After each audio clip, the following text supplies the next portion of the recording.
মহাভারত এমন একটি গ্রন্থ যেখানে অনেক চরিত্রের একত্রে সমাবেশ রয়েছে এবং এই চরিত্রগুলির মধ্যে এমন কিছু চরিত্র আছেন যারা সবসময় চর্চার বিষয় হয়ে আছেন। তাদের মধ্যে একজন হলেন ধৃতরাষ্ট্র। এই ধৃতরাষ্ট্র যার জন্ম, মৃত্যু এবং তার মাঝে জীবনকালও সবকিছুই একটা রহস্য। ধৃতরাষ্ট্র ওইসব পাপের সঙ্গে জড়িত যার জন্য ধৃতরাষ্ট্র অন্ধ হয়ে জন্মগ্রহণ করেছিলেন এবং তিনি আগুনে পুড়ে মৃত্যুবরণ করেছিলেন। যদিও তিনি তার পুরো জীবনকালে অনেক পাপ করেছিলেন যেগুলি অত্যন্ত নিন্দনীয় ছিল, তবে আজকে আমরা ধৃতরাষ্ট্রের করা 7টি পাপ এই ভিডিওর মাধ্যমে জেনে নেব যা ধৃতরাষ্ট্রের মৃত্যুর কারণ ছিল। নমস্কার বন্ধুরা, হিন্দু গ্রন্থ চ্যানেলটিতে আপনাদের সবাইকে আন্তরিকভাবে স্বাগত জানাচ্ছি। প্রতিদিনের মতনই আমি আবারও একটি নতুন ভিডিও নিয়ে আপনাদের সামনে চলে এলাম। ধৃতরাষ্ট্রকে মহাভারতের কুরুক্ষেত্রের যুদ্ধে সব থেকে বড় খলনায়ক মানা হয়েছে, কেননা তিনি চাইলেই এই যুদ্ধকে আটকাতে পারতেন, কিন্তু পুত্রময়ে মোহিত হয়ে তিনি নিজের বংশের বিনাশ ঘটালেন। এই কথা বলা ভুল হবে না যে ধৃতরাষ্ট্র কেবল চোখ থেকে নয় বরং মন ও বুদ্ধিতেও অন্ধ হয়ে গিয়েছিলেন। ধৃতরাষ্ট্র জন্ম থেকে অন্ধ হওয়া এবং এভাবে তার মৃত্যু খুবই অদ্ভুত মনে হলেও কিন্তু বাস্তবে এই ঘটনার পেছনে ধৃতরাষ্ট্রের এমন কিছু কর্ম রয়েছে যার পরিণাম তাকে এরকম পরিস্থিতির সম্মুখীন হতে হয়েছিল। ধৃতরাষ্ট্রের এই কর্মগুলিকে পাপ বলা কোনো ভুল হবে না। তাহলে চলুন জেনে নেই ওই 7 পাপ সম্পর্কে যার জন্য তার শেষ সময় অতি করুণভাবে মৃত্যু প্রাপ্ত হয়েছিল। 1 নম্বর, গান্ধারীকে ধোঁকা দেওয়া। যখন ভীষ্ম ধৃতরাষ্ট্রের বিবাহ গান্ধারের রাজকুমারী গান্ধারীর সঙ্গে করিয়েছিলেন তখন গান্ধারী প্রথমবারের মতো জানতে পারেন যে তার স্বামী চোখে দেখতে পারেন না, তিনি অন্ধ, এবং স্থির ধর্ম পালন করার জন্য তিনিও চোখে কাপড় বেঁধে ফেললেন। আপনারা তো অনেকেই জানেন যে গান্ধারীর বিবাহ ধৃতরাষ্ট্রের সঙ্গে হবার পূর্বে জ্যোতিষীরা গান্ধারীর পরিবারকে পরামর্শ দিয়েছিলেন যে গান্ধারীর প্রথম বিবাহে সংকট আছে, অতএব তার প্রথম বিবাহ অন্য যে কোনো কারোর সঙ্গে করিয়ে দিন, তারপর ধৃতরাষ্ট্রকে বিবাহ করো। এরপর জ্যোতিষীদের পরামর্শে গান্ধারীর বিবাহ একটি ছাগলের সঙ্গে করিয়ে দেওয়া হলো। পরে ওই ছাগলটিকে বলি দেওয়া হয়। বলা হয়ে থাকে যে গান্ধারীকে বিপদ থেকে রক্ষা করার জন্য জ্যোতিষীরা এরকম পরামর্শ দিয়েছিলেন। তারপর গান্ধারীর বিবাহ ধৃতরাষ্ট্রের সঙ্গে করিয়ে দেওয়া হয়। 2 নম্বর, গান্ধারীর পরিবারকে কারাগারে বন্দী করা।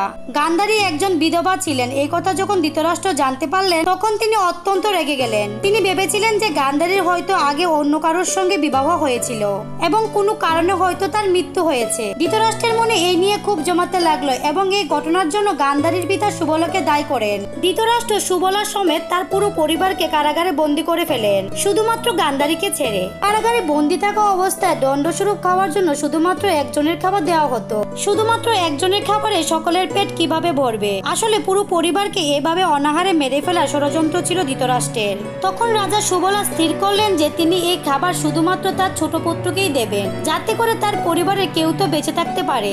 এবং এই ছোট পুত্র আর কেউ ছিলেন না বন্ধুরা, শকুনি ছিলেন।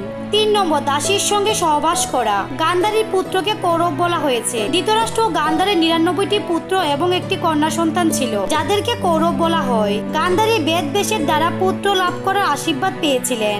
এই বরদানের জন্যই গান্ধারী 99টি পুত্র ও একটি কন্যা সন্তান লাভ করেছিলেন। গান্ধারীর কন্যার নাম দুঃশলা ছিল।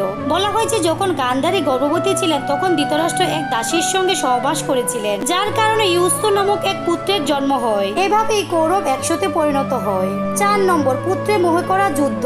সব রকম নীতি জানার সত্ত্বেও পুত্র মোহে মোহিত হয়ে ধৃতরাষ্ট্র পাণ্ডবদের সঙ্গে অন্যায় করেছিলেন। ধৃতরাষ্ট্র তার পুত্র মোহের কারণে সমস্ত বংশ ও রাজ্যের সর্বনাশ করেছিলেন। ধৃতরাষ্ট্র চাইলে তার পুত্রদেরকে এই কাজ থেকে বিরত করতে পারতেন, কিন্তু তিনি এটা করেননি এবং দুর্যোধনের করা প্রত্যেকটি পাপের প্রত্যক্ষ দোষী হয়েও তিনি তার উপর কোনো নির্দেশ আজ্ঞা লাগু করেননি।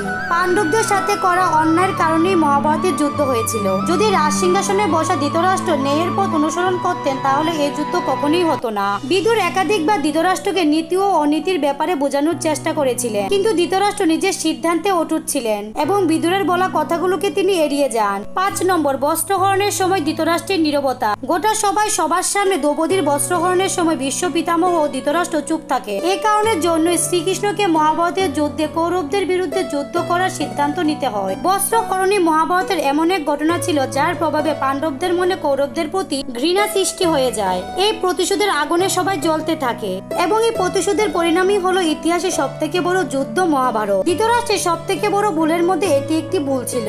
6 নম্বর, অধর্মকে সঙ্গী করা।